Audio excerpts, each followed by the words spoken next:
Webcast, and so presumably people are around the world are watching us right now. That means that you have to be on your best behavior. But it also means that I ought to say just a word about the Wilson Center for those who may not know us. The Woodrow Wilson International Center for Scholars is the nation's official memorial to the 28th President, Woodrow Wilson. Woodrow Wilson had a distinguished career in academics prior to entering the world of politics, and the Wilson Center strives to serve as a bridge between these two worlds, the world of the scholar and the world of the policymakers, or in other words, to commemorate both the scholarly depth and the public policy concerns of President Wilson. Our event today marks the publication of a new book by an old friend of the Wilson Center. Pervez Hassan has compiled a distinguished career spanning nearly 60 years as an influential economist, a development specialist, an international civil servant, and an advisor to presidents and prime ministers, though I guess, Parvez, they didn't always take your advice, but they probably should have. The book is available for sale outside the door, and I would encourage you to pick up a copy on your way out. It's a number of things. It is, first of all, a personal memoir written by a Punjabi boy born in British India before partition. It is a history of Pakistan, particularly in the years since 1971. And the part that was particularly encouraging to me, it is also a hopeful glimpse into the future. Because the book does end on a note of optimism and hope. Pervez points to a number of recent developments in Pakistan to support his optimism, but at least in my opinion, especially noteworthy was his judgment that the economic prospects for Pakistan in the medium and the long run appear excellent. This runs contrary to an opinion one finds, at least in this city, and at a time when it's so easy to focus on Pakistan's shortcomings, I found it really refreshing to be reminded that there is another story to the Pakistan story. Now, our order of business today is as follows. Following my introduction of Parvez, we'll ask him to speak for 20 or 30 minutes, and then I will then I'll briefly introduce our other three speakers, each of whom will speak for roughly 10 minutes. One of our speakers, Mr. Qureshi, has to leave us a little bit early, but hopefully we will have time even before he leaves for you to ask some questions of all four of our speakers. Pervez Hassan, a long and distinguished career stretching nearly 2 decades in the World Bank. He served as the bank's top regional economist in East Asia, the Middle East, Europe, and Central Asia. In essence, he knows most of the world. In the tumultuous days immediately before and after the collapse of the Soviet Union, he was the bank's chief economist for Europe and the Soviet Union and witnessed firsthand that epic event. Before joining the World Bank, he was the chief economist and the Secretary of Planning for the government of West Pakistan. He has authored a number of books, including a book entitled Pakistan's Economy at the Crossroads, published in 1998. Perhaps we'll hear that Pakistan is at another crossroads today. But he has also authored or co-authored additional books on the Korean and Malaysian economies, suggesting something of the breadth of his knowledge and experience. So, Pervez, we invite you either to sit there or to come up here, and we look forward to your comments. Thank you. Thank you, Bob.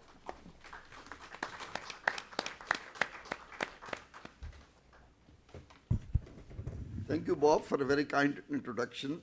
I want to thank all of you for coming. My special thanks to Woodrow Wilson Center, and I'm glad you have introduced me as a friend, which I am, and I'm grateful also to your colleague, Michael Kugelman, for his efforts behind the scenes. I'm grateful that my friends, Muin Qureshi, Praful Patel, Shah Javed Barki, who are all very knowledgeable about Pakistan and my past, have agreed to read my book and will speak about it. I want to also acknowledge my deep debt to Shah Javed Barki, Fauzia Rashid, Sartaj Aziz, and Shuja Nawaz, who were greatly helpful and most encouraging while I pursued this endeavor for a period of 4 years. This is a memoir. There is truth in the view that all memoirs are ego trips. Understandably, in writing about one's life, one wants to leave some kind of a mark. But I do want to say quickly that a very important influence in my case was to acknowledge the deep debt that I and my generation owe to the creation of Pakistan. As a Punjabi boy in British India, I grew up with Hindus and Sikhs. Indeed, I went to a nearly all Hindu school in Delhi for a time. There were religious differences, of course, but no deep cultural differences. But the sad fact was that even in the Muslim majority areas, non-Muslims had got very, very much ahead of Muslims socially and economically. The sense of domination of Hindus and Sikhs struck me when I joined government college at the age of 14 in 1946. The Muslims, for one thing, Muslims needed reservation of seats. On pure merit, they would not have got so many seats into the college. Equally important, in dress and sense of confidence, average Muslim boys, to me, looked like poor cousins.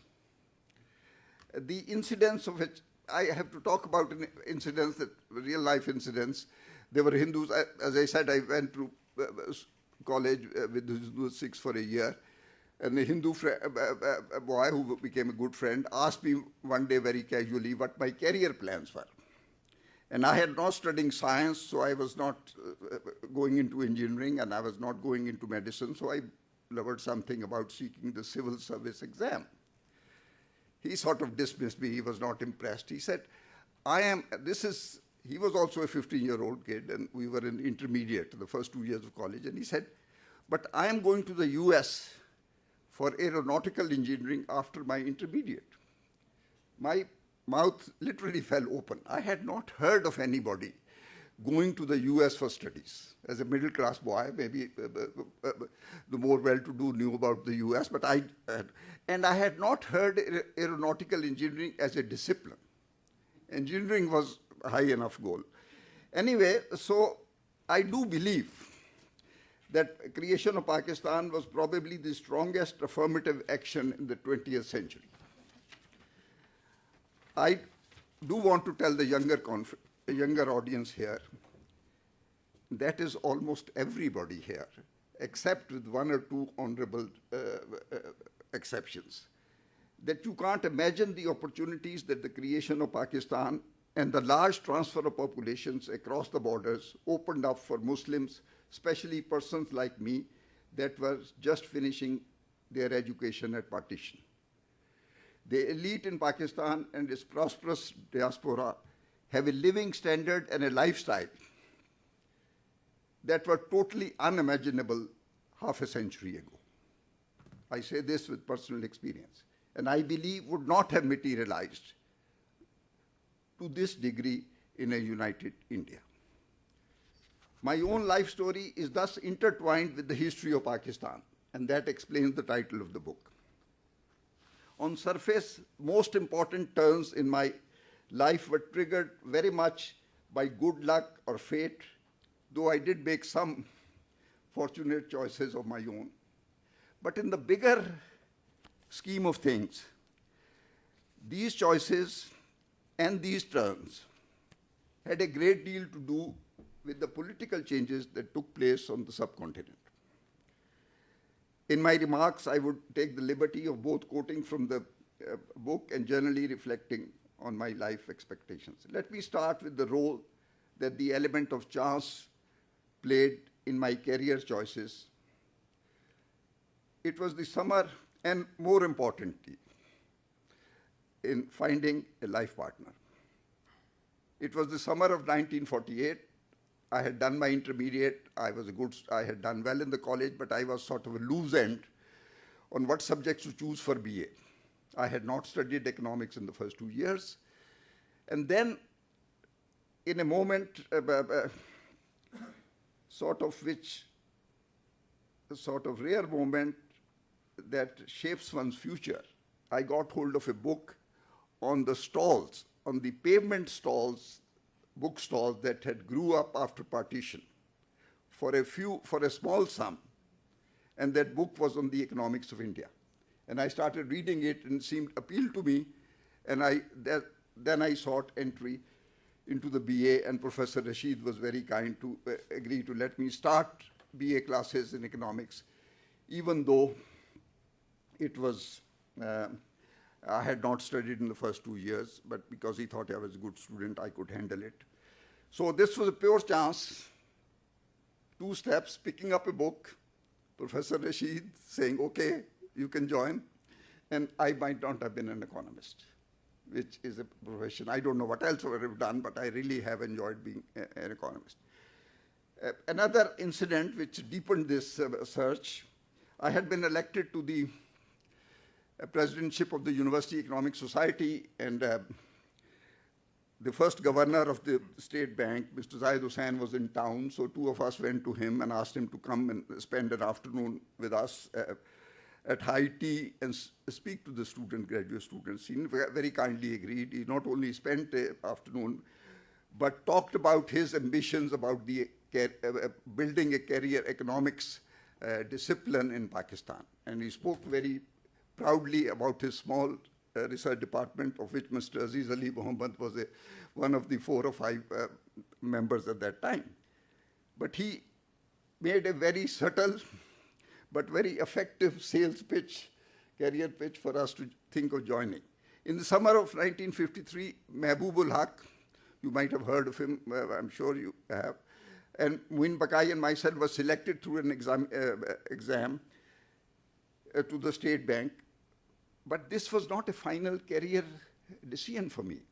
The family and the societal pressures for joining the prestigious civil service were very, very strong. There was no clear path to economics. Some brave people like my friend Muin Qureshi had already gone and obtained a PhD from a US university.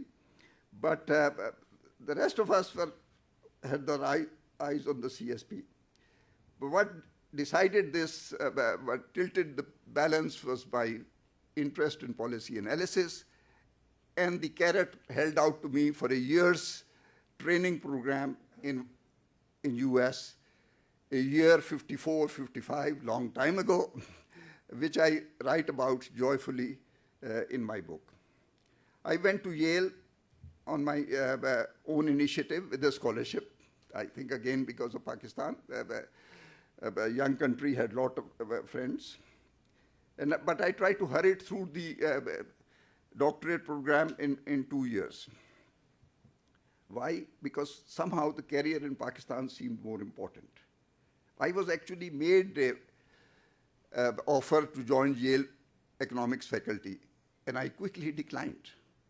At the same time, my mentor, Professor Triffon, a very important international authority, and who was especially kind to me, encouraged me to accept an offer from the IMF. And I was agreeable But fortunately, the State Bank did not allow me leave. I say fortunately because going to the IMF, I have all respect for the IMF, even in these days, it might have deprived me for a career in development, which has been a real joy for me, in Pakistan and elsewhere. The next turn, and this is a different kind of turn, I was offered to go to Saudi Arabia. When I was told the governor of the State Bank, Mr. Hasni, had agreed to loan my services to SAMA, Saudi Arabian Monetary Agency, my initial reaction was far from positive. I was comfortable with State Bank job. We were one of the two, I was one of the two deputies in the research department. And things were happening in Pakistan. These were the early years of AYU. Input of economists was considered useful. More important, much more important, I was looking forward to getting married. Certainly, Saudi Arabia did not appear to be a place for a young Pakistani man to look for a wife. Eventually, the parental advice weighed in. My parents' view that they would be able to perform the Hajj, which otherwise might have been a financial strain on them, persuaded me to accept the offer. It was a very fortunate turn. If I had not gone to Saudi Arabia, I would not have met Parveen and missed one of the greatest sources of my happiness. We have been happily married for nearly 50 years. Our 50th anniversary is coming up next year, and I'm pleased to acknowledge her presence here, maybe in the last row, sitting very comfortably with her friends back there.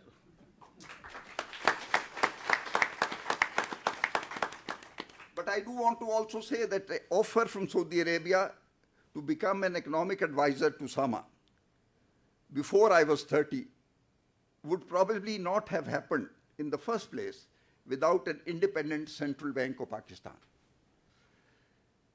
From Saudi Arabia, I went to planning in West Pakistan. I do want to again read a little from the book briefly. The 5 years that I spent with the West Pakistan Planning and Development Department were among the most satisfying in my career and among the happiest in our family life, especially with the arrival of our second daughter, Samira, who happens to be here also. This was the heyday of planning. The planners had been delegated tremendous authority by President Ayub Khan from 1960 onwards, and they had a substantial role in determining the development priorities and economic policies. However, the planning function became even more important in the second half of the 60s as resources for the public sector shrank. What happened? The PLR 480 funds went down. The war with India led to a substantial increase in defense expenditure. So there was no increase, really, in the public sector development budgets. And so the management of the public sector resources, I managed the West Pakistan Development Program, basically on unchanged real resources for 5 years. So it was a heady period. I do want to say Ayub era was a period of good economic governance, great delegation of authority downwards, speedy and effective decision-making and coordinated economic policies, and building of national institutions. The empowerment of planners was truly amazing, and the result justified the confidence placed in them. All this made the country a showcase of development at the end of the 60s, and Pakistanis very proud, alas, only for a few fleeting years. In the 4 decades since, we have witnessed a very serious decline in our institutions, and as a result, a much weakened capacity for policy analysis, speedy and coordinated decision-making, and effective implementation of policies. Far from being in the front line of the developing countries, which we were in mid-60s. we are in real danger of losing our place in the second tier. 2 generations of Pakistanis have consequently suffered from a lack of adequate provision of education and employment opportunities. Ayub Khan and Yahya Khan period was good in economic management, was deeply flawed in other respects. The disastrous war with India was the result of a great and unwise miscalculation. The handling of relations with East Pakistan, its ultimate separation, and Pakistan's defeat by India were the worst possible scenarios imaginable. I talk a lot about the separation of East Pakistan, the breakup of Pakistan in my book. I talk about the long discussions with the economists, long and very painful discussions with the East Pakistan economists, Mujib's very close associates at that time. But let me just read one line. Yahya's blunder was to try to solve a political problem with a force of 40,000, later increased to 70,000, for a region of 75 million who had voted decisively for their leader, Mujib. His political concessions were too little and came too late. The die for Bangladesh independence had been cast by the outcome of the 1971 elections. And the military decision that constitutional change could be made by a simple majority. This I don't see it emphasized enough. Let me just, this is a bit speculative, but looking back at history of the Indian subcontinent in the 70s, I sometimes wonder what would have happened if its strongly elected leaders, including Indira Gandhi, who won a large majority, heavy majority, in early 1971, would have cooperated with each other in solving the Pakistan problem, the problem between East and West Pakistan. Unfortunately, the deep animosity between India and Pakistan has often prevented its leader from taking a long-term view, focusing on their public's welfare. It may be pure coincidence, and it is probably pure coincidence, that Indira Gandhi, Mujibur Rahman, and Zade Bhutto all met violent deaths within a few years of their glorious political victories. Will countries in the subcontinent come together in the face of new and virulent threats of extremism and terrorism that most immediately threatens Pakistan, but also potentially both India and Bangladesh? This remains an open question. About the time that Pakistan's political problem was deepening, my luck was turning. My life took an unexpected turn involving an unsolicited offer from the World Bank in 1970. I did not apply to the World Bank. But McNamara was expanding the bank, and he was trying to attract professionals from the third world countries. But I am under no illusion that the World Bank offer was the result as much of my personal qualifications as of Pakistan's reputation for economic performance and the high regard in which its planners were held at the time. Let me talk a little bit about my years at the bank. What made my working life at the bank fascinating was the opportunity to witness and participate in some of the great development stories of our time. The rise of East Asia, the entry of China in the global economy, and the economic turmoils and reforms in Eastern Europe and the former Soviet Union after the collapse of communism. As chief economist for East Asia region for a decade, I saw and in one small way assisted in what has come to be known as the East Asian miracle. Rise of Korea, Thailand, Malaysia, Indonesia. I was also fortunate to be a part of the process of China's entry into the World Bank as the head of the first and a very large economic mission to that country in 1980. I was a witness to the economic backwardness of widespread poverty in China in 1980. And I have been amazed, like everybody else, of the enormous progress China has made. China's progress has no parallel in human history, especially because there is no precedent of a large continental economy using export orientation as the engine of growth. When I was working on Korea, people said Korea is an exception. It's a small country. Export orientation cannot work for a large country. China really has proved that that proposition is not right. While it has been exhilarating to be involved with economic success stories, it has been sad to witness economic mismanagement, often combined with inequity, in countries like Philippines, with which I was heavily involved, Egypt, Algeria, and the former Soviet Union. But nothing has been quite as painful as observing and analyzing Pakistan's many missed economic opportunities and miscues. Pakistan has had a checkered history and faces a lot of troubles right now. Many feel it has an uncertain future.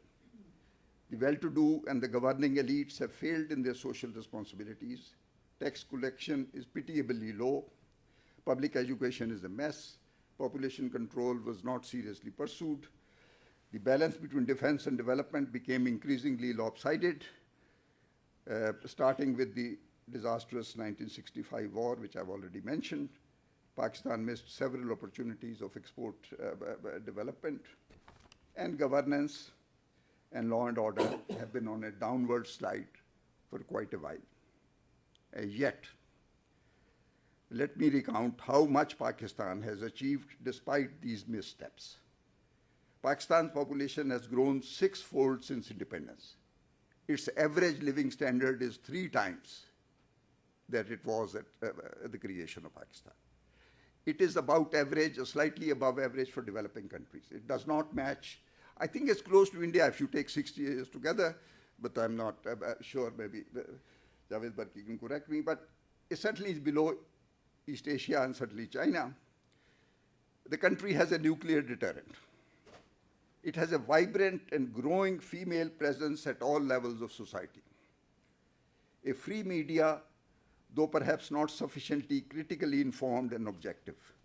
A civil society whose potential has not been tapped sufficiently. And, as I mentioned earlier, a prosperous diaspora that can potentially be an important source of capital and know-how.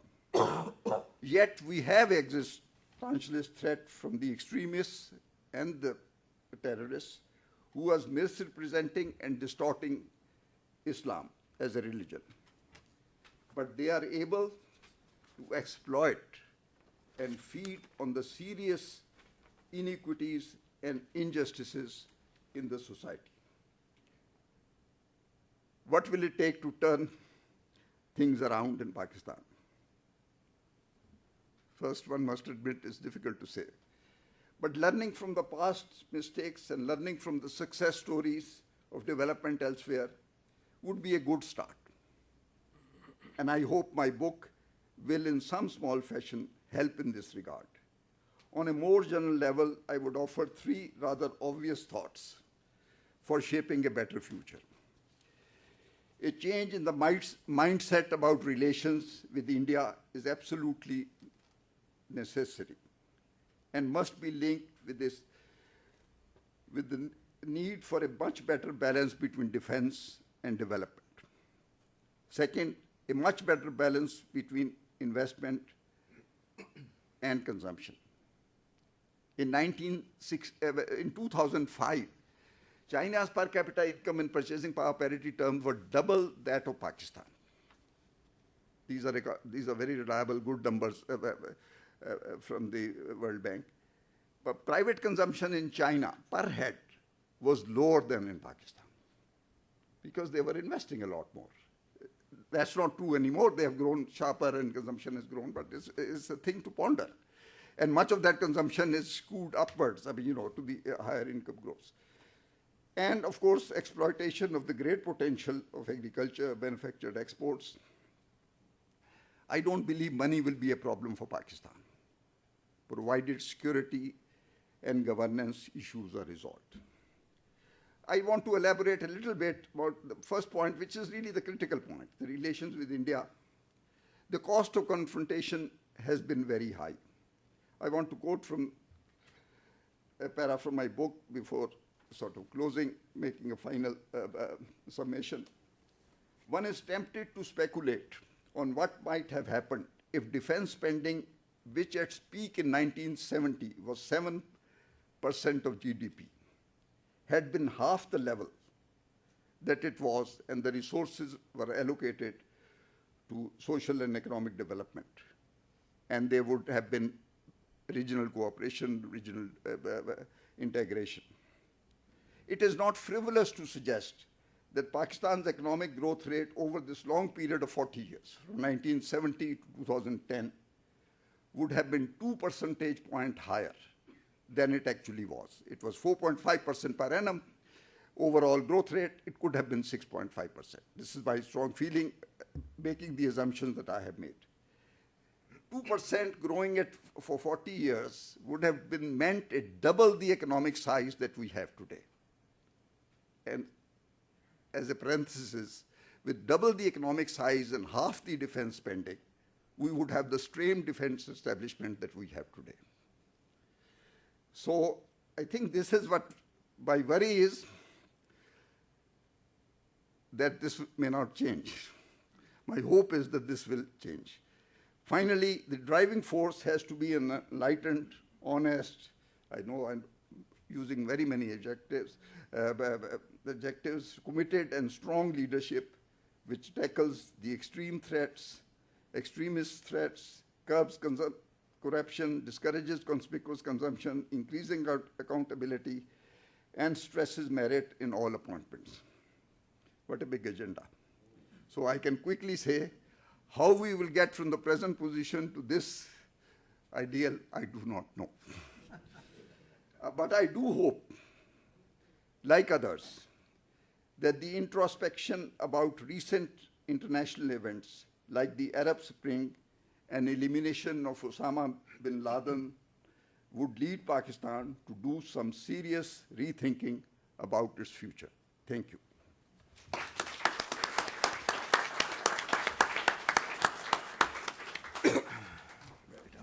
Thank you. Well, I think you got a flavor of the book. I have read almost all of it, and I can guarantee that you will find it rewarding, so I encourage you to read it. We will now hear from three other quite distinguished economists, each of whom will speak for roughly 10 minutes. I'll introduce all three of them, and then I'll ask them to come up one by one. We'll hear first from Moeed Qureshi, who is currently chairman, managing partner, and a founder of EMP Global, a private equity firm. Mr. Qureshi served for throughout the 80s at the World Bank in a number of senior positions, including Senior Vice President for Finance and Chief Financial Officer. He earlier held a variety of posts at the International Finance Corporation and the IMF. And in 1993, he served as Pakistan's Prime Minister. I should say that many people look back on his prime ministership as one of the best and are looking for another Moeed Qureshi, I'm told. We will then hear next from Praful Patel, who is president of Centennial Africa and Middle East, which is a global strategic advisory group. Mr. Patel worked at the World Bank for 35 years, serving as vice president for South Asia, as well as playing a primary role in developing the Africa Capacity Building Program. And then thirdly, we will hear from Shahid Javed Burki, who is a senior scholar here at the Woodrow Wilson Center. He also held numerous senior positions in the World Bank over a career covering 25 years.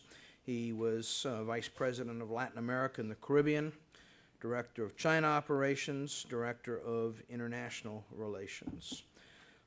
He served earlier in his career as Chief Economist of the government of West Pakistan, and then for a brief spell in the 1990s as Pakistan's Finance Minister. So, Mr. Qureshi, we invite you to the podium.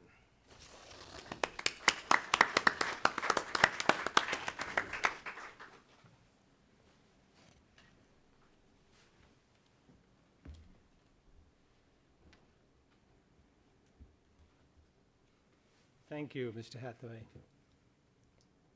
Friends,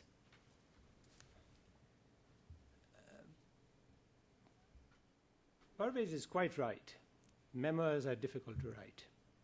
They're difficult to write because they involve an inherent conflict. And that conflict is to require the author to be the central character of the book and yet be self-effacing. This is like playing Hamlet, but keeping a distance from the Prince of Denmark. So it is really a difficult exercise. The second reason why memoirs are really difficult is because they represent a personal quest, a search by the individual for the meaning in his life, and it's very difficult to interest others in that. Now, one of the fundamental achievements of Parvez is that he has accomplished both of these objectives in a very light and serene manner. You see, he's a gifted storyteller. There's no question about that. And the reader wants to know what comes next.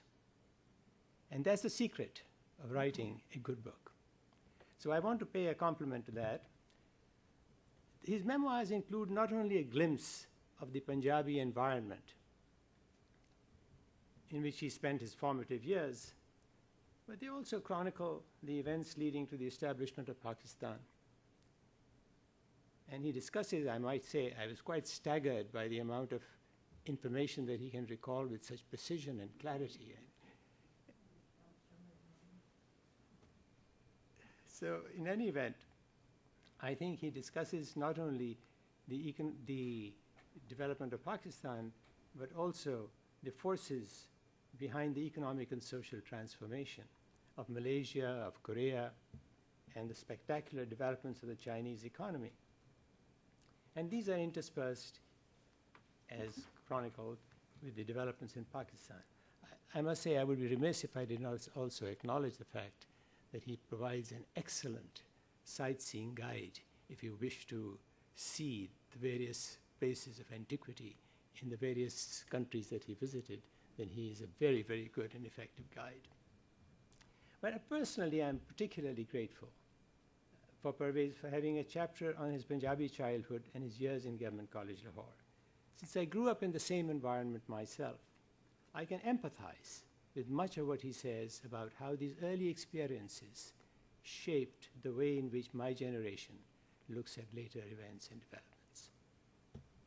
I found the chapters on Malaysia, Korea, and China to be particularly interesting and impressive in terms of identifying the forces that led to the spectacular economic development of these countries.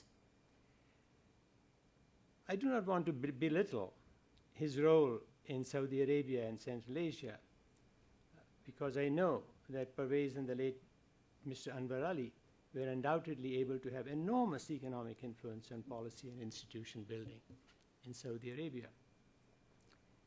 But this was hardly a precedent for the other countries. It was a very special situation. Similarly, the Central Asian countries within the Soviet orbit were going through a major political transformation. And that, again, was not a very good precedent for what was achieved elsewhere.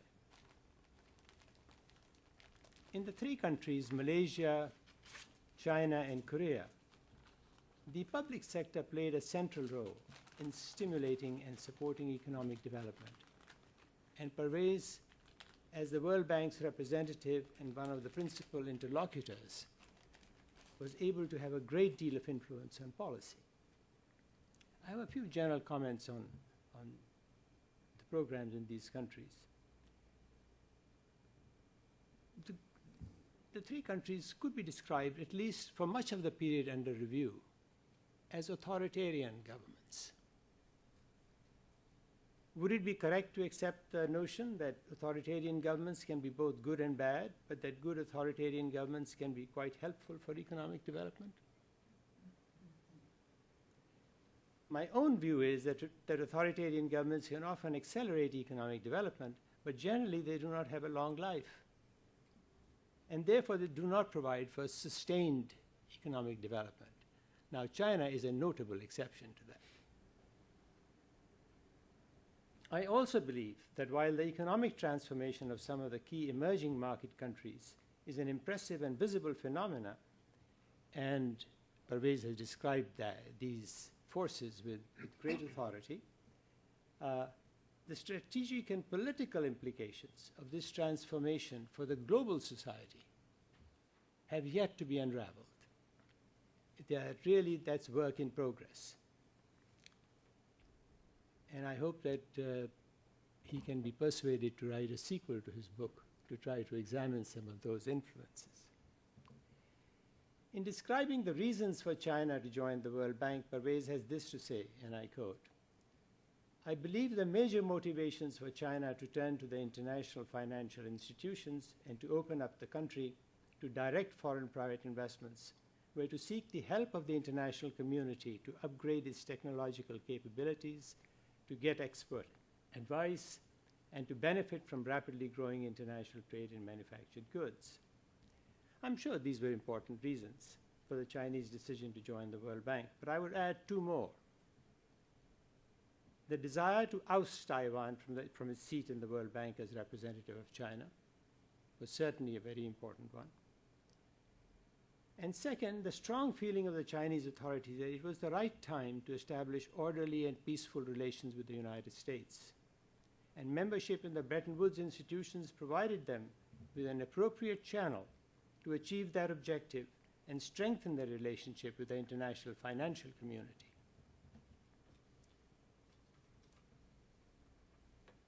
I think I can say that with some authority because I was present at the inception of that relationship when McNamara discussed it with Deng Xiaoping. Parvez has also commented in his memoirs, and I know he feels quite strongly on this issue, on the importance of developing export-oriented manufacturing as a key element in the process of economic development in both China and Korea. This is a field in which both countries have had great success, although they followed somewhat different approaches. China started at the grassroots level by forming town and village enterprises, which over the course of time developed into large and major industrial enterprises. Korea started by putting its money and support behind the chaebols, large industrial conglomerates that were able from the beginning to achieve great economies of scale. My own impression is that the secret of success was less a matter of the strategy that was chosen, but rather the willingness of both governments to put heavy reliance on the private sector in the manufacturing sector. Now, Parvez reserves his last chapter for daring to look at Pakistan's future. In this chapter, he strives to negate the allegation leveled at him by his friend Javed Berki that Parvez is a chronic pessimist. Parvez correctly identifies the immediate threats to Pakistan posed by ineffective governance and by the Taliban, both ideologically and militarily, especially in connection with Baluchistan, the frontier province, and the tribal areas. He envisions, to offset Javed Berki's view of his performance, he envisions that in a decade it is possible that Pakistan might surprise both itself and the world at large by not only surviving within its present borders intact, but by turning the corner in a significant way towards a modern, rapidly growing state. He immediately qualifies that statement by saying that dreams never die. Pervez bases his optimism on the fact that in the recent past, students, lawyers, civil society, and the judiciary have become empowered, and the major political parties seem to be committed to the major changes in the Charter of Democracy. I agree with much of what Pervez has to say in his final chapter, but in my view, the fundamental problem confronting Pakistan is not its current economic distress.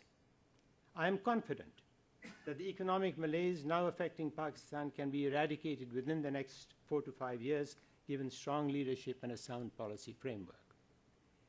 The root of the problem is that the Pakistan of today is a far cry from Mr. Jinnah's concept of a modern, progressive, and rapidly developing state in which minorities would be protected and would have full rights. Instead, the country is riven with religious extremism, sectarian hatreds, widespread corruption, and worst of all, the ever-present danger of terrorism.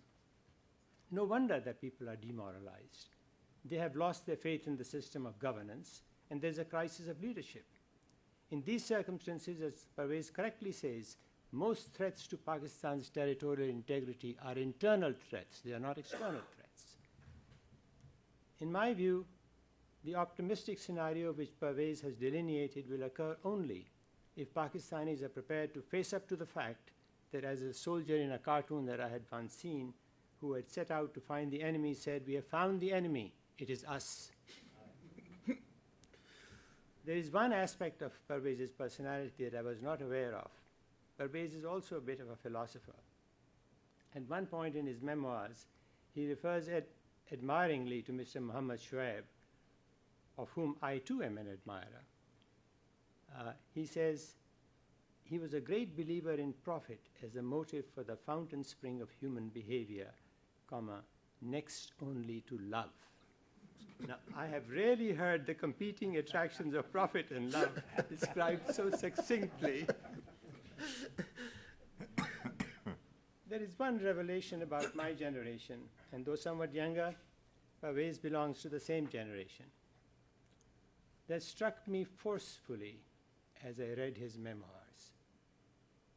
No matter how many different countries and cultures we are introduced to, no matter how high our standing as international economists, no matter what our minds tell us about the dire state of affairs in the country of our origin, our hearts belong to Pakistan, and it always will.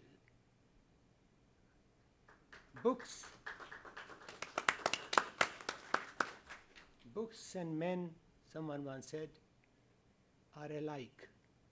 A few make a difference. Pervez's book of memoirs truly makes a difference.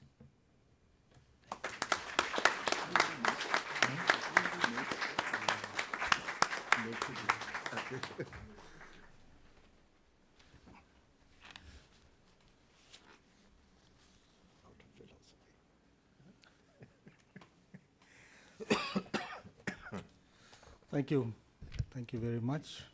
The thing about being between Moin and Javed is that Moin is a really hard act to follow, but then I can rely on Javed to fill in all of my lapses. So I'm really delighted to participate in this event to celebrate the launch of Pervez's wonderful contribution to our knowledge of Pakistan's economic history of the past half century. I really thoroughly enjoyed reading the book. In his book, Pervez has achieved a remarkable fusion of personal and professional reminiscences. He's had a full life, a happy childhood, an early choice of a profession, the best possible education, a close family, children comfortably launched in life, and a long and distinguished career crowned by public service at the highest level. Pervez is an intellectual, a believer in the power of ideas. As he says in his book, he was lucky to be working in some of the most exciting places in the last half of the 20th century, at a time when his well-honed grasp of economics combined with experience and judgment were most needed. What Pervez conveys vividly is how he was able to put his skills to good use when and where big things were happening. During the early days of planning in Pakistan, when Malaysia was being transformed into a more just and prosperous society through rapid growth, at the time when the Korean miracle was beginning to flower, at the start of China's momentous efforts to reform its system and begin integrating with the global economy, and most recently when Pakistan was entering a growth spurt in the early 2000s and urgently needed to assemble policy ingredients for sustaining macroeconomic balance. It is the later chapters of Pervez's book where he talks about recent developments in Pakistan and its prospects that I found most gripping, as my own World Bank career overlapped with the last years of the Musharraf government and the very beginning of the current one. I am in agreement with Pervez on so many points in his book that I have to resort to the minor matter of tone in order to make a few observations to stimulate discussion. Undoubtedly, Pakistan is going through a particularly rough patch. The flood which devastated parts of the country last year, and most recently the circumstances surrounding the discovery and killing of Osama bin Laden by the US Navy SEALs, highlighted in the most dramatic way possible the internal vulnerabilities and divisions and the external tensions that have plagued Pakistan over its entire existence. This is something that when I was working on Pakistan used to be always on the table. But Pakistan has coped with and emerged successfully from worse crises. In my view, Pervez is much too pessimistic about Pakistan's future. I do not believe that all or even some of the many obstacles he cites will go away anytime soon. In fact, bridging the deep divisions in Pakistan's society poses an immense challenge for the current and future leadership of the country. Nevertheless, I do think that rapid economic growth of 6 to 8% over a prolonged period is within the realm of possibility, starting now, despite these deep-seated obstacles. And such growth, like that of Korea, Malaysia, and now China, which Pervez has witnessed firsthand, has the power to make a society more harmonious, open, and creative. Pervez may leave the reader with too dim a view of the growth experience of the past 11 years, despite his lucid and well-reasoned account of the events of this turbulent period. He may not have sufficiently contrasted the early period from 1999 to 2004 of good policy decisions with the later period of 2005 and 2011 of bad policy decisions. His misgivings over this most recent period color his views of policy and developments in Pakistan over the past 12 years. And this, in my view, may lead some of the readers to give insufficient importance to the high growth in the early 2000s and ignore crucial lessons on achieving sound economic results under highly constrained circumstances. My own understanding of Pakistan's situation and reading of East Asian experience leads me to the view that it would take only a short spell of good economic management to accelerate economic growth in Pakistan, just as it takes only a short period of bad economic management to dash the hopes and deflate the entrepreneurial spirits that energized economic activity. Pervez uses the word hubris often to explain bad economic management, but the complete story should also take account of the humility that was responsible for the good economic management of the early 2000s. If, as Pervez suggests, there is a tragic strand in Pakistan's political economy that leads to hubris each time growth revives, then I guess his pessimistic view is warranted. But I am unaware of such an unfortunate strand. What I do know is that unlike in Greek tragedies, countries are able to switch from bad to good policies as the East Asian economies did. It is leaders that decide policies, not fate. The Musharraf government in the late 1999 was determined to reverse the miserably low economic growth of the 1990s by recruiting technocratic managers to implement policies formulated through broad expert consultation. The policies which Pervez assisted in formulating began to work wonderfully in a matter of months. The macro policy was based on monetary measures to bring down extraordinarily high real interest rates, on a tightening of fiscal policies in the face of much reduced capital inflows, and incentives promoting exports.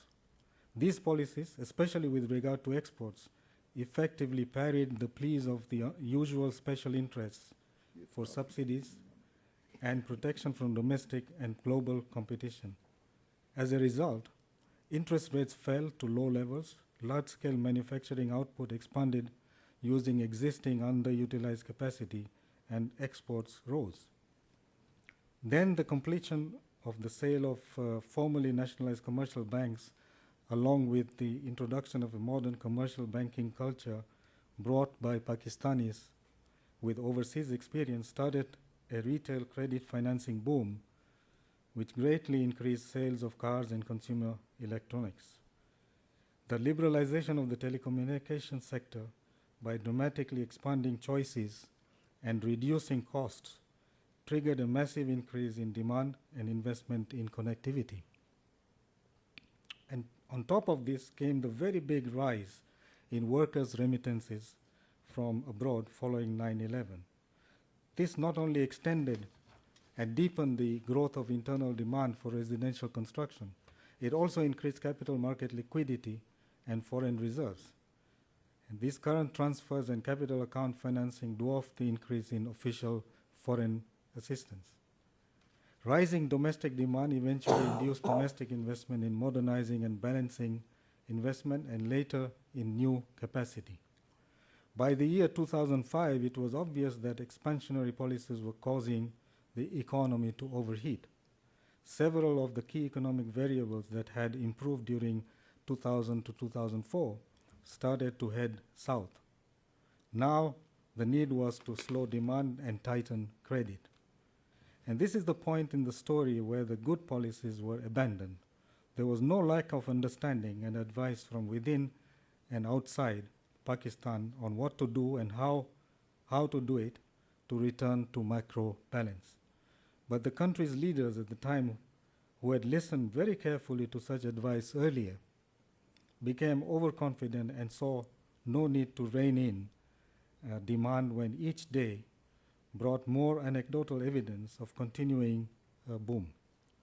Instead, they focused on winning the next election by attempting to rise above their military and corporate business backgrounds to become political leaders and to cement their political power.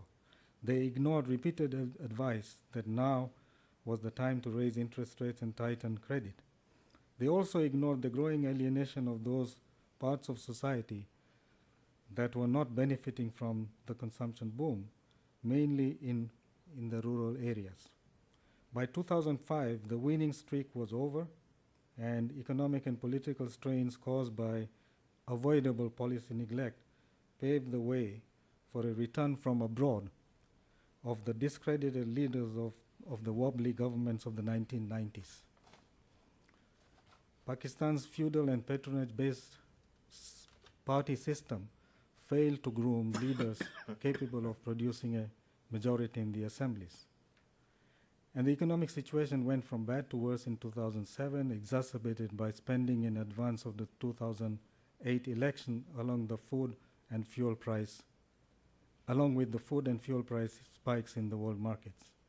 GDP growth fell to 1%, resulting in declining per capita incomes. Inflation peaked at 20%. The fiscal and external account deficit rose to almost 18%, almost 8% of GDP each. Private investment fell by 5 percentage points. The overall situation was going south, as I said.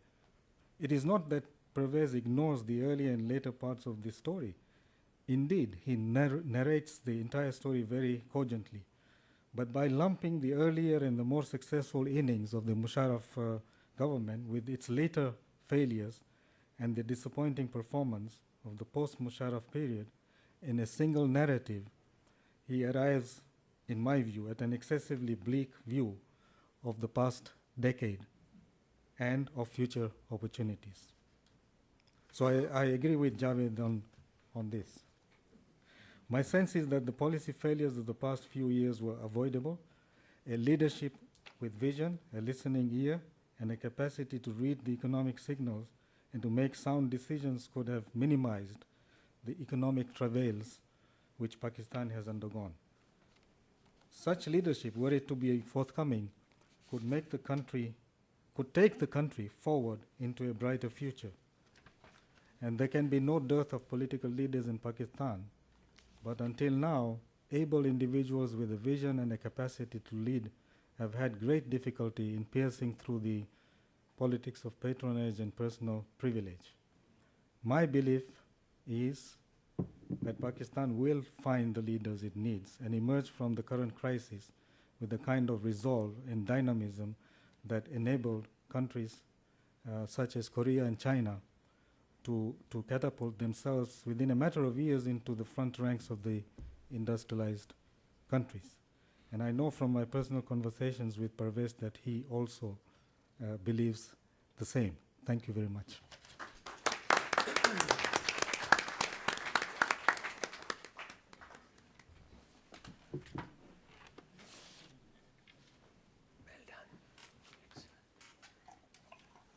Thanks. Well, thank you very much, Bob, for inviting me to participate in this function, and Pervez for asking me to speak for the third time at a launch ceremony. So I must have done something right the previous two times. When you introduce a book, when you talk about a book at a launch ceremony, the first time you do it because of the admiration of the book. The second time, and which is what I said in Lahore, the second time you do it because of the admiration for the author of the book, which was a theme in Islamabad. The third time, because of the admiration about the country on which the book has been written. And that's a difficult one to do these days.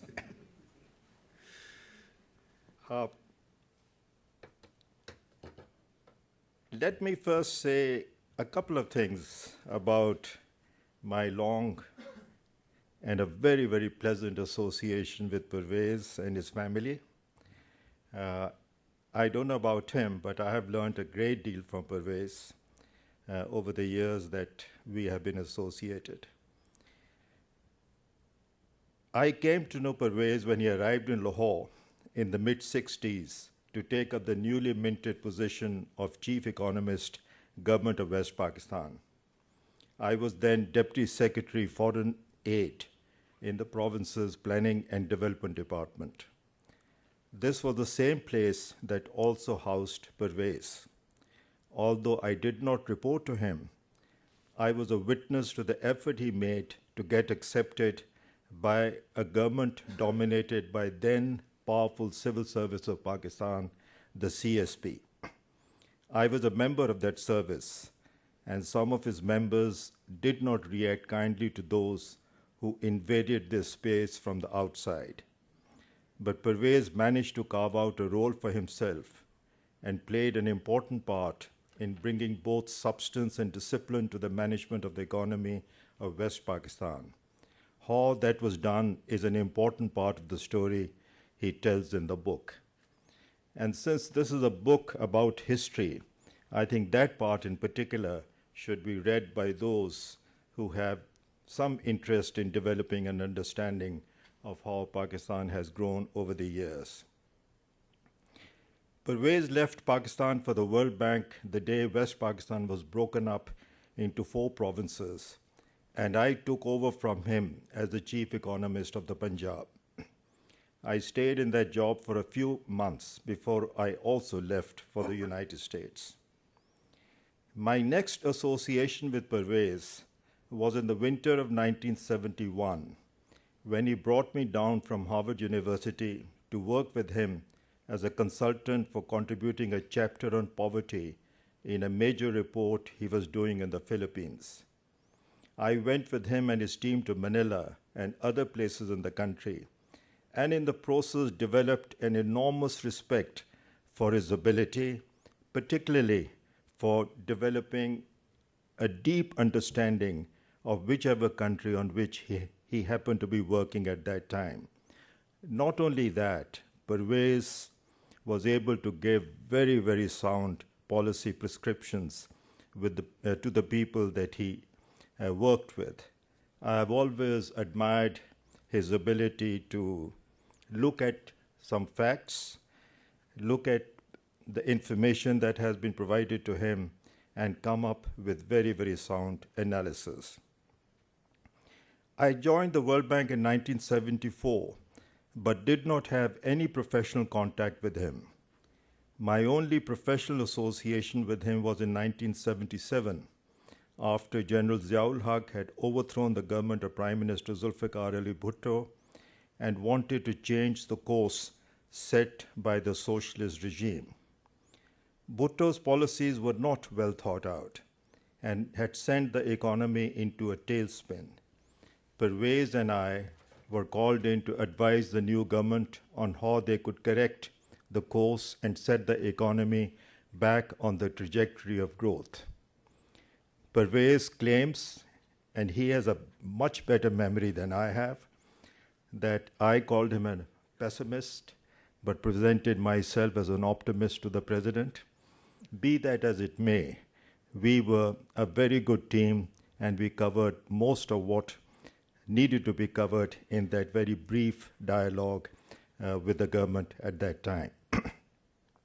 That said, I don't think we had much of an influence on the making of economic policy in those few months before the government settled down.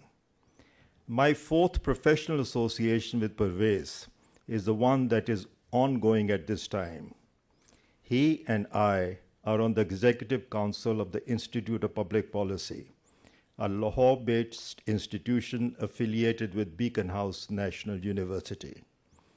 One of the main activities of the institute is to write and present to the government, academics, and the media our thinking on the state of the economy. Pervez has been an important contributor to the annual reports, 4 of which have appeared since 2008.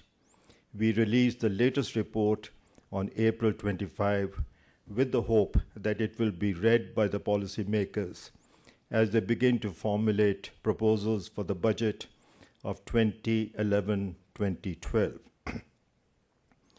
With this brief introduction of my association with the author, let me get into the main point of my presentation. And this will be slightly different from what I have done at previous times, because I'm going to also talk not just about this book, but also about Pervez's earlier book, Pakistan's Economy at the Crossroads, which came out in 1998, 13 years before the publication of the memoir. Pervez then called the book Standing at the Crossroads. Now, standing at the crossroads is an overused but correct metaphor for the development of the Pakistani economy. What is interesting about Pakistan's economy is that, with possibly just one exception, Pakistan has always managed to take the wrong turn whenever it arrived at a crossroads. Both Pervez and I have studied Pakistan's economic history, and I am sure he would agree with me that over the last nearly 64 years, the economy has stopped at half a dozen crossroads. Let me count them in order to say a few words about how Pervez in the second book thinks the country could move on in the right direction. We reached the first crossroads soon after the country gained independence, and India, for whatever reasons, took a number of steps to cripple the Pakistani economy before it had time to stand on its feet. It held back the release of what were called the sterling balances owed by Britain to the dominions and colonies for the help they had provided in fighting the Second World War. It then threatened to divert irrigation water that flowed into the Pakistani part of the Punjab from the canal headworks that were now located in India. It then punished Pakistan for not devaluing its currency with respect to the American dollar as India and other members of the British Commonwealth had done. New Delhi imposed a trade embargo on Pakistan. However, Pakistan managed to find a way out of these crises by adopting a number of sound policies under the influence of some remarkable civil servants who were placed in charge of managing the economy. That notwithstanding, they also took counsel from the politicians who worked very closely with them. This is my belief is that this was the only time Pakistan has taken the right road when it stood at a crossroads. The second crossroads came in the late 1950s, when the political establishment failed to find a solution to the problem of ethnic divide created by the migration of 8 million refugees from India to Pakistan. Under the leadership of the military that intervened for the first time in Pakistan's history, the country abandoned democracy in favor of a highly centralized authoritarian structure. Under Field Marshal Ayub Khan, the country prospered economically, but the lack of political consensus behind the model meant that it could not be sustained. This was the time when Pervez Hassan worked in West Pakistan and made an enormous contribution to developing a model of economic growth that paid handsome dividends to the province. But the politics associated with this style of management got in the way. It was abandoned when the country arrived at its third crossroads under the new military leader. Once again, Pakistan took the wrong road by not allowing the citizens of East Pakistan the reins of political power that should have been in their hands given the enormous victory they had secured in the elections of 1970. The result was civil war and the emergence of East Pakistan as the independent state of Bangladesh. The country got stalled at another crossroads when power was transferred to a civilian leadership from a highly discredited military establishment that had suffered a mighty defeat in East Pakistan.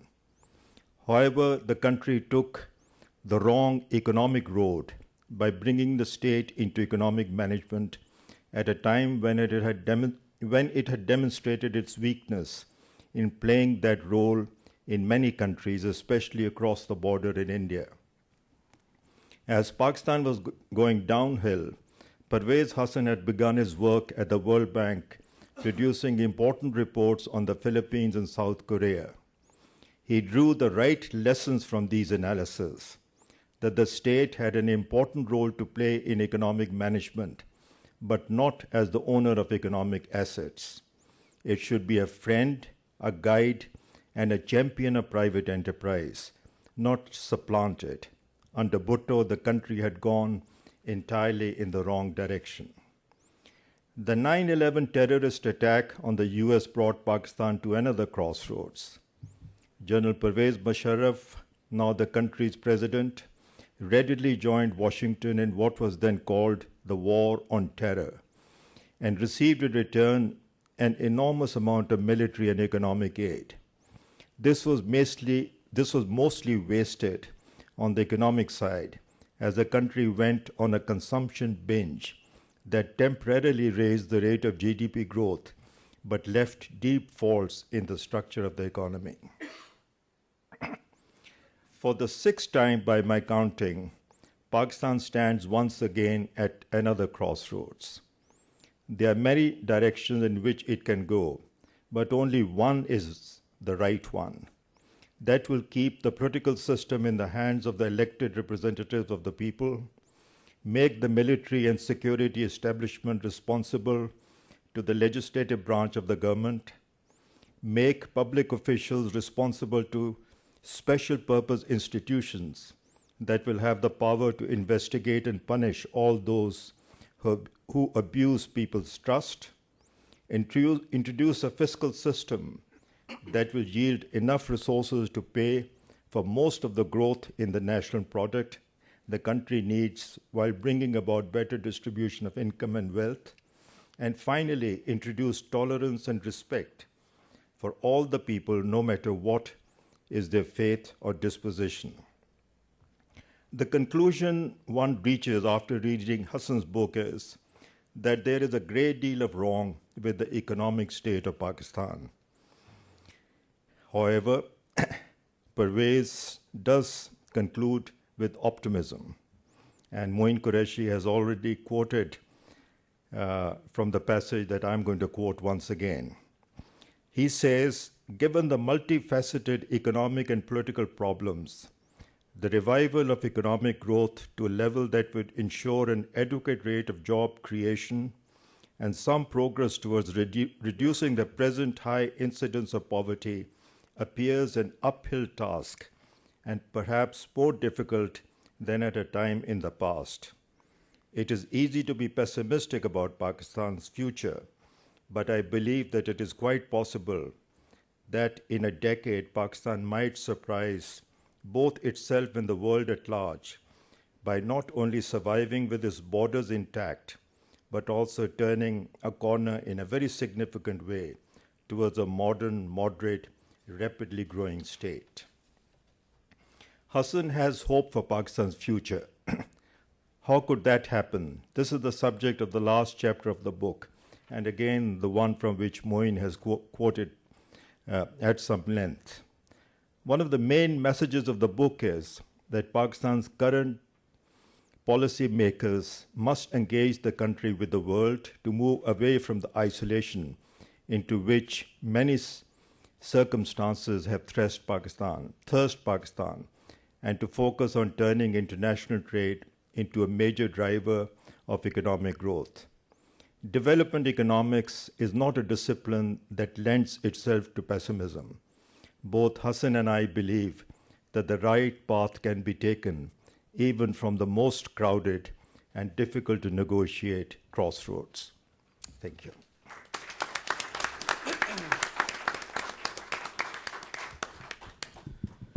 Well, thanks to all four of our presenters. Would like to open the floor to you. Parvez, rather than turning to you to see if you have any initial responses, let's get our guests in, and then if you want to make particular points, you can work it in. I'm going to ask you, if you will, to raise your hand, wait till we get the microphone to you, briefly introduce yourself, and then if you're addressing a particular person, say who you're addressing. Joshua will come here first. I think we may have to switch microphones.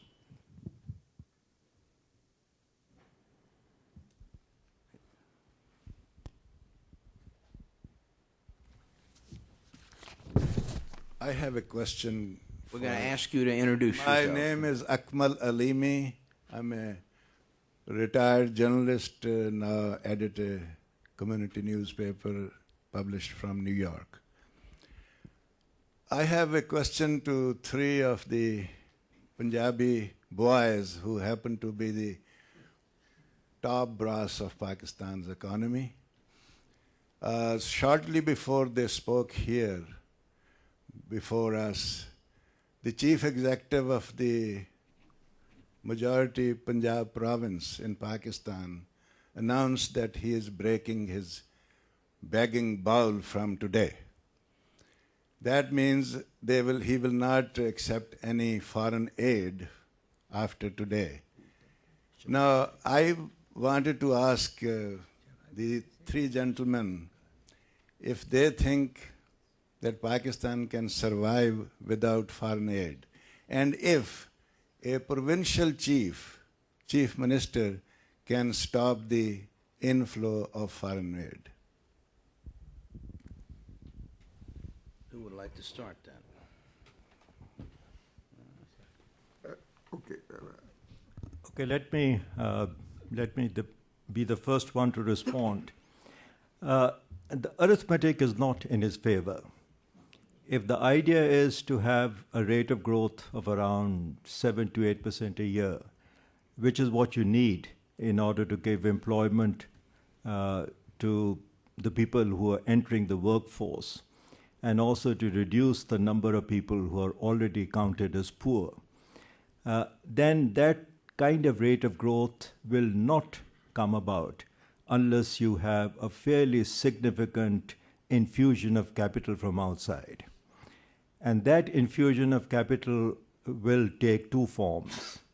The largest amount today is coming from workers and other members of the Pakistani diaspora who have now begun to send something like $12 billion a year to Pakistan.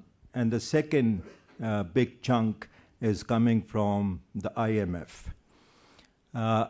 I believe that we can dispense with American economic assistance.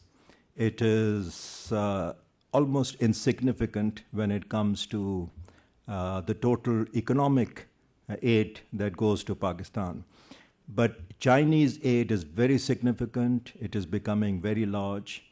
The amount of resources that come in either as kind or as cash from the Middle East is also significant. So basically my answer to your question is that the begging bowl should be broken, but it will take time. In the meantime, politicians have to gather the political will to increase both domestic savings rate as well as public sector saving, tax to GDP ratio. Without that, the kinds of rates of growth that I'm talking about will not happen. So it's easy for politicians to begin to talk about breaking the begging bowl. It is much more difficult to do, and I think they should fully understand where the arithmetic would lead them if they were to do that. On a facetious level, we break the begging bowl, but then get a new one. We have done that. But more seriously, I think the issue is not the begging bowl. The issue is our consumption, our living standard, our priorities. There is no sense in the country that these issues are related. We talk about rhetorically, and it really is not appropriate for a provincial prime minister to really talk about foreign aid policy, because it is a national foreign trade policy. But you have to see what you are spending your money on. I mean, I want to elaborate on Javed's point. The public savings, the excess of revenue expenditure, current expenditure over government revenues, is once again in this year at the peak of 3% of GDP. The government is dissaving. Because, in other words, it's very simply, it's not getting collect taxes to cover its current expenditures. So, unless you correct that, unless you change drastically the incentives between consumption and investment, you cannot raise the saving rate and you cannot raise the investment rate. Because Javed is right. I mean, we normally relate the investment rate to foreign aid. That is simplistic. A major source of increase of investment has to come from savings. And the saving rates, particularly if you exclude the remittances, are visibly low. So it requires a whole change. Now, on the aid, what is a begging bowl? I mean, borrowing will be important. Borrowing is not begging. Borrowing at market terms is not begging. A foreign investment is not begging. Worker remittances are not begging. Pakistan does not receive a tremendous amount of concessional assistance, grant assistance. Yes, there is this agreement with the US, which is substantial, but money has not flowed very much. I mean, there are problems on the side. So I think we can make progress, that we really are not dependent on the grant assistance so much. That is not such a, provided we set our policies right. But the politicians and others don't link the two things almost ever, I think. Do you want to add something, or? I will, is this working? Yes. I will merely say that the statement that was attributed to Shabazz, I take it, is something that is really an act of politics. It is not really to be taken seriously, as in the sense in which my colleagues have very ably already responded to it. I remember that when I levied all kinds of new fiscal and other measures that are designed to reduce the net negative resources of the public sector. At that time, I also made a statement and spoke in the Senate at that time. I spoke in the Senate and I said that I was not prepared to go and take my beggar's bowl to other countries and say that I want to do this in order to support consumption in Pakistan. So I think that the question is, what rate of growth do you wish to achieve?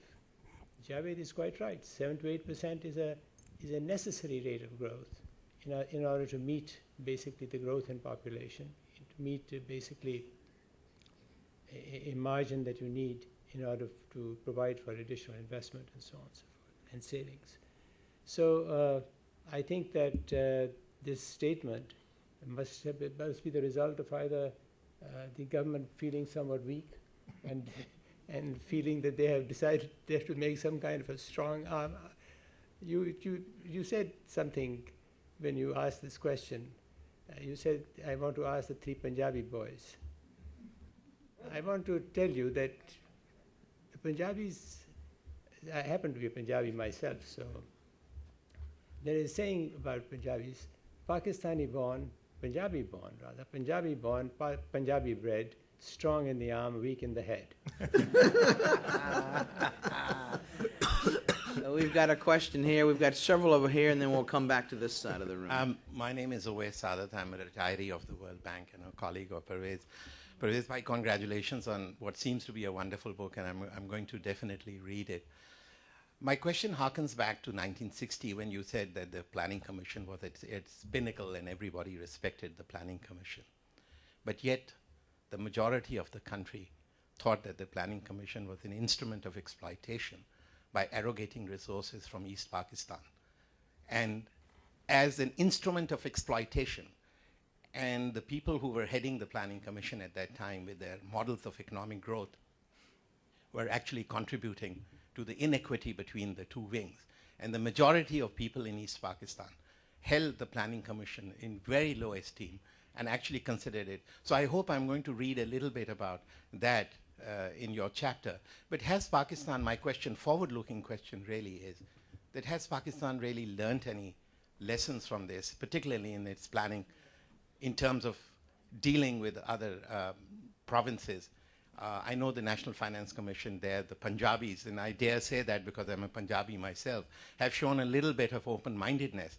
But nevertheless, I think it's time that we took a backseat and really put resources more equitably, and I hope that's being done. Thank you. I think you have asked so many questions in a simple, I can't begin to answer all the questions which are implied. I think on the issue of East Pakistan, I have dealt at length with the issue of resource transfer from East Pakistan, and I didn't find any really after the 50s. The growth rate in East Pakistan, now Bangladesh, accelerated really in the 60s. But the West Pakistan accelerated even more. I have said in my previous book that Ayub's agreement to put removal of disparity between East and West Pakistan was a big, unrealistic goal. It was a mistake. he really was genuine. He got Professor Huda and Nur Islam and said, okay, what do you want? And there was an acceleration of public sector expenditure in East Pakistan, faster than West Pakistan. But the West Pakistan private sector, I go into these issues in great detail. So that is one part of the question. I think the other part of the question is I write about it, that in the Ayub period, there was a great acceleration of growth, maintenance of growth with the stagnation or even decline of investment rate, very successful green revolution, and the people came out on the streets. You're right. I mean, Ayub was gone. I mean, they were celebrating the decade of development in September, October 1958. 68, and by March, Ayub was gone. The green revolution's benefits had not accrued. That was one thing. Mr. Shoaib was a very strong finance minister. The government raised defense expenditure, and Shoaib put taxes. He said in Shoaib's regime, there were no negative government saving. So people in the urban areas really hurt before the green revolution result. But more importantly, it's my view, and it's expressed in the book, that it was the political oppression and the Kalabagh rule which really roiled the people. I don't think it was the economic factors which were at the root of disappointment and disgust with Ayub. So they were all but the third point I really make, which I quoted, I have not served in any government except the government of West Pakistan. I have seen a lot of governments and worked with a lot of governments, but from the outside, from the World Bank. The speed of policy coordination, speed of decision-making, coordination, and spirit de corps. People working across provincial government, central government. I can only speak of the West Pakistan government. And I have to tell you a sort of anecdote. When I came to the bank, and as I said in my remarks, I came to the bank partly because I was chief economist West Pakistan. My boss, who was chief economist for East Asia department, had just come from being a head of the resident mission in India. This is I came in here in the bank in 1970. He told me seriously, he said, Pakistan, what was so special about your planning in Pakistan? And I said, coordinated decision-making, speed of decision-making, etc., good people. I said, why do you ask? He said, Peter Cargill was the director, towering figure, Scotsman, old ICS. He said he would come from, this is after the 65. He said he would come from Pakistan on the plane from Pindi to Delhi, and he would start hollering at Gil Martin that you in India are not doing anything. Look, things are happening in Pakistan. This is a real life story. I mean, he said, what were you doing in Pakistan? Gil Martin was really frustrated. He said, I was getting help from my boss, Peter Cargill. That was 35 years ago. There was a method. I mean, it was, maybe there were not enough political involvement. But within limits, there was a tremendous, because you picked people on merit and then you empowered them. I had no political connections with the government. And I was able to make the budget of West Pakistan without any major intervention for nearly 5 years. This is maybe a narrow view, and but it did work for a while. Can I just? Sure. You also asked about the future.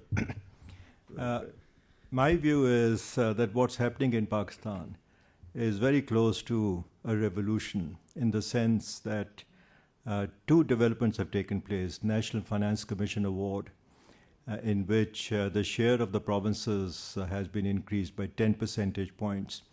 And to make that happen, Punjab has given up its long-standing demand of having resources distributed according to the proportion of population.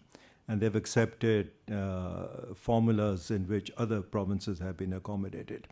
And the second one is that there is a serious attempt to go back to the original 1973 constitution and devolve responsibilities to the provinces. Now, this report that we have done, the Institute of Public Policy, analyzes these two developments, sees the positive aspects as well as the negative aspects. The negative aspects relate to implementation. Whether what is intended will actually happen will depend on how the provinces are accommodated by the federal government and so on. And if things go smoothly, then what we will see in the years to come, a very different structure of government in Pakistan, in which the provinces will have an enormous amount of authority to raise their own resources and do whatever they want to do with those resources, given what the people of those provinces want. So at least the building blocks of a new Pakistan are there. Whether those building blocks will be put together and a new structure would be created is something that only time will tell. Mr. Qureshi, I have a question for you. So before you leave, my question is that do you feel any backlash that you gentlemen made this progress on the basis of your hard work and your intelligence, and now we have Mr. 10% who is accidental president, and according to WikiLeaks, it was designed by U.S. and British ambassador, his return to power. Thanks. What is the question?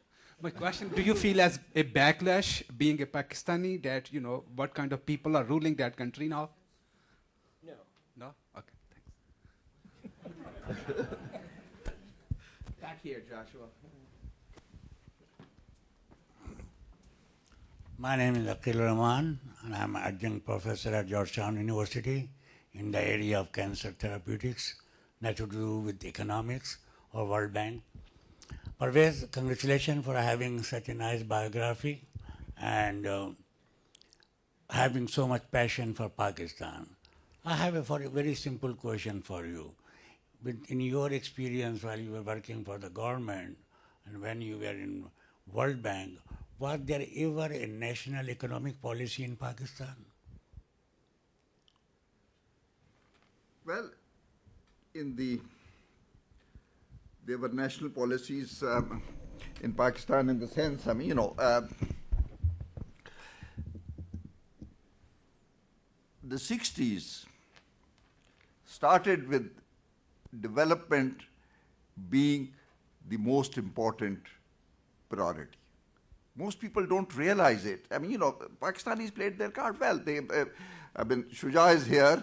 He's looked how they've obtained military assistance from the US, substantial military assistance in real terms. The real defense expenditure under Ayub, real means adjusted for inflation, did not increase between 1960 and 65. It's contradictory. We went to do a 65 war, or we caused it, but we put resources on development. That was one policy. There was a shift after the 65 war, which led to declines in development, education, and increased the tensions with East Pakistan. But on a limited scale, in my job, we were given the responsibility after the US phased out PL 480 to become self-sufficiency, to have self-sufficiency in food. And I'm very proud, and I discuss in some detail, the production, today the production is 25 billion tons. This is 45 years later. But we went from 4 billion tons to 7 million tons in 3 years. Based on these coordinated policies and what I call about clear priorities, quick decision making. I can't really speak. The policies, there have been policies. My previous book is. Including all the provinces of Pakistan. Well, yes. I try to answer that question that East Pakistan, there was a priority to expand the public expenditure in East Pakistan faster than West Pakistan under Ayub. And that happened. But it was not enough to narrow the disparities. But under Bhutto, the policy was to dismantle the power of the 22 families. And they certainly succeeded. The government has always succeeded. They put the policy of really putting back the growth of the private sector. Ziaul Haq, what was Ziaul Haq's policy? Ziaul Haq's policy was not to rock the boat. Really, there was the economy was growing because Tarbela waters were there, remittances were coming in. Did not I have written in the previous book, they did not tackle any of the tough structural problems that had been inherited both from the 60s and the 70s. We have always had a policy. Unfortunately, very rarely has it been a sustained, workable policy. Had a question over here, yes, right here. Other shoulder. Thanks, Gary Alpera. I had the pleasure of working with Parvez during his glory period in the late 60s. Parvez, if President Obama called you in and asked you what the United States could do over the next 2 years and then over the next decade to get 7% growth in Pakistan, what would you recommend, you know, in 3 minutes, 5 minutes? Well, I would say, Mr. President, don't go easy on the sort of war on terror, on the extremist group. Pakistan has to face up to reality. Mr. President, the mindset between India and Pakistan, especially in Pakistan, has to change. And US can help. I don't know. The US is a tremendously large power. Regional groupings can be a regional kind of support, saying looking at a solution overall that reduces the tension. Because I don't think it is in the final analysis a question of money and resources. It's a question of governance and good relations with the neighbors. And this is where maybe the Indians would not listen. I have argued that it's an Indian interest. They are riding high right now, but I think it is in Indian long-term interest to see Pakistan not become either more of like Philippines. We worked on Philippines 30 years ago. We never could imagine, 40 years ago, we never could imagine that Pakistan would look like Philippines, which it does. Now it could look more like Philippines and still survive. So I think the non-economic factors are really much more crucial. This is not a cop-out from the economist, but nice to see you, Gary, after time. We would work together in the late 60s. Would either our other two panelists like to advise President Obama? I don't see anybody eager to do so. Other questions?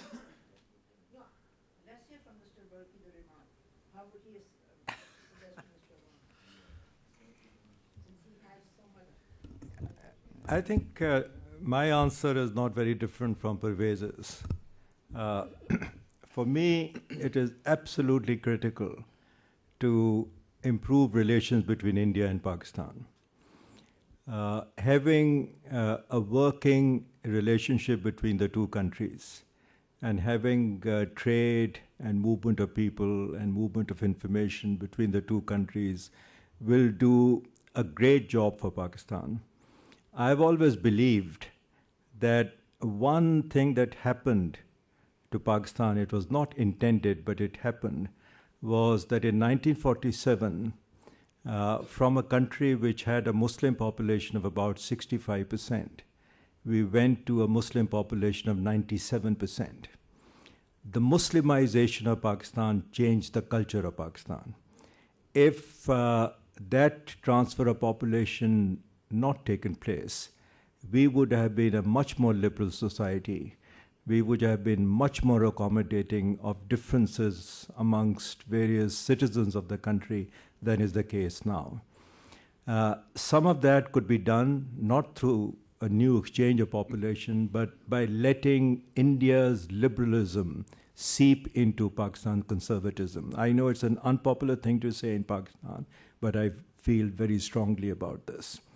The second thing is that the structure of Pakistani economy changed fundamentally because of the things that the Indians did very early on in Pakistan's career in Pakistan's life as an economy. We were forced into doing things that we would not have done had India not pulled down the curtain and stopped all trade with Pakistan. Then I think if Obama can also help educate Pakistanis, we spend now less than 2% of our GDP on education. We spend about 4% on, depending on how you count these things, on defense and so on.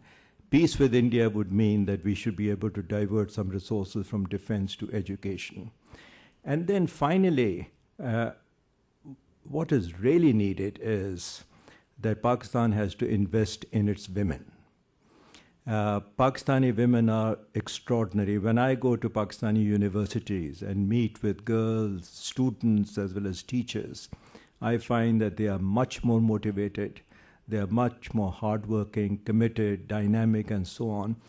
I think the Americans, if they're really serious about changing things in Pakistan, and they have been so slow in dispersing from Kerry Lugar bill, if they were to focus on some of these things, I think it would have a tremendous impact on Pakistan's social development, improvement in the status of women, having education become modern rather than become something very, very conservative. And then, as Pervez said, using the US good officers to get these two countries to work together rather than always work against each other. Did I see a hand in the back? Okay, last chance. Seeing no questions, I want to commend all three and indeed all four of our speakers. Thank you all. Pervez, again, we congratulate you. I do encourage you to pick up a copy of this, either outside or at Politics and Prose in the days to come. And we are adjourned. Thank you.